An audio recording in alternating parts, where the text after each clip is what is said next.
In the previous video, we covered the exposure triangle and how to make sure that your photos are properly exposed.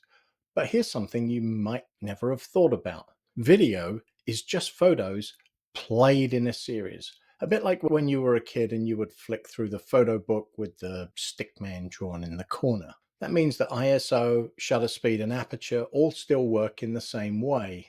Aperture still covers the depth of field, ISO still covers the sensitivity to light, and the shutter speed still controls how long it's exposed. However, one difference is that in video, your shutter speed is limited. You cannot have a slower shutter speed than your frame rate. So if you're shooting 30 frames a second, the slowest that you can go is 1/130th of a second. Similarly, if you're shooting 60 frames a second, the slowest you can go is 1/60th of a second.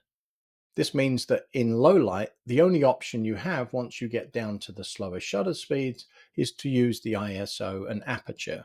And if you're on a drone that has a fixed aperture, your only option is ISO. For that reason, when I'm shooting in low light, I frequently go to the slowest shutter speed that I can. I usually use 30 frames a second if it's going to be online, or 24 frames a second sometimes when I'm shooting with clients that need cinematic footage.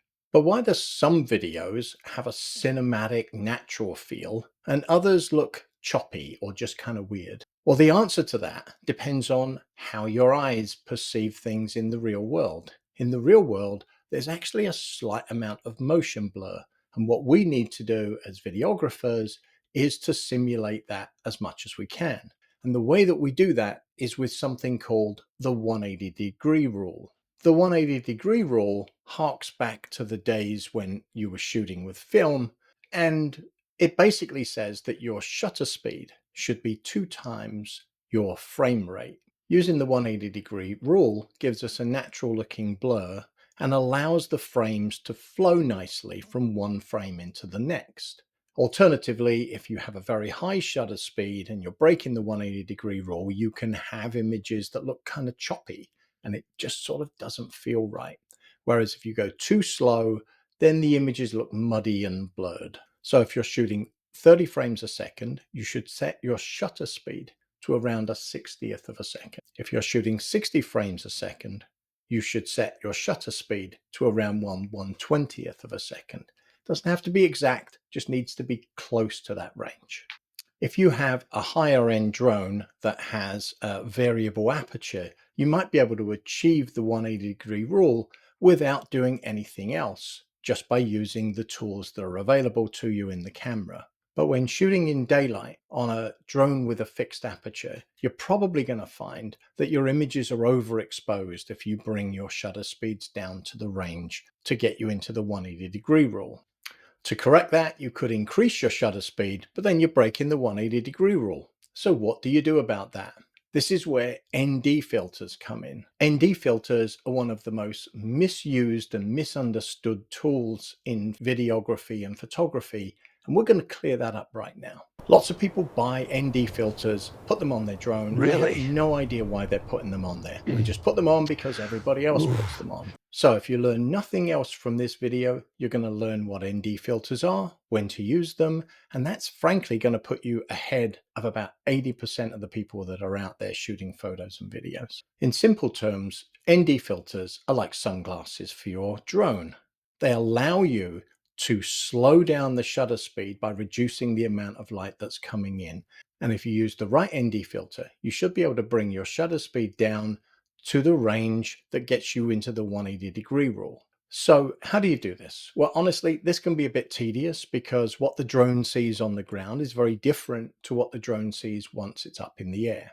However, what I typically do is this. I set the drone into shutter priority and I set the shutter speed to be the correct shutter speed for the 180-degree rule.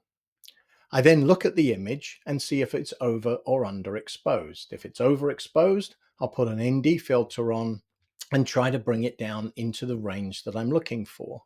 Now, when I put it up in the air, it's probably going to be slightly different. So once I've got it approximately correct, I'll take off, point the drone in the direction that I'm going to be filming, and then see what the exposure is. If the exposure is overexposed, I need to bring the drone back down, put a darker ND filter on, and send it back up again. This is one of those areas where having a drone with a variable aperture makes a huge difference, because you've just got so many more options to control the exposure once it's in the air. If you don't know why you're putting an ND filter on, leave it out. There's no reason to do that. And personally, I can't think of any reason why you would ever use an ND filter when you're doing mapping. The 180-degree rule is quite subtle. And if you're not shooting professionally, or you're shooting in an area where the movement is very small, such as large landscapes, you might be able to get away with not using it. But personally, I have clients that require that 180-degree rule every single time. At least now, if you're breaking the 180-degree rule, you'll know why, and you can do it with intention. So now you know that video follows the same rules as photography in terms of how you adjust the image exposure. You understand the 180-degree rule, and you know what ND filters are for. So congratulations, that's put you ahead of about 80% of the people that are out there shooting photos and videos. In the next video, I'm going to cover the difference between JPEG and RAW and when to use each. So until then, as always, love to hear from you. So feel free to leave any comments, and I will see you in the next video.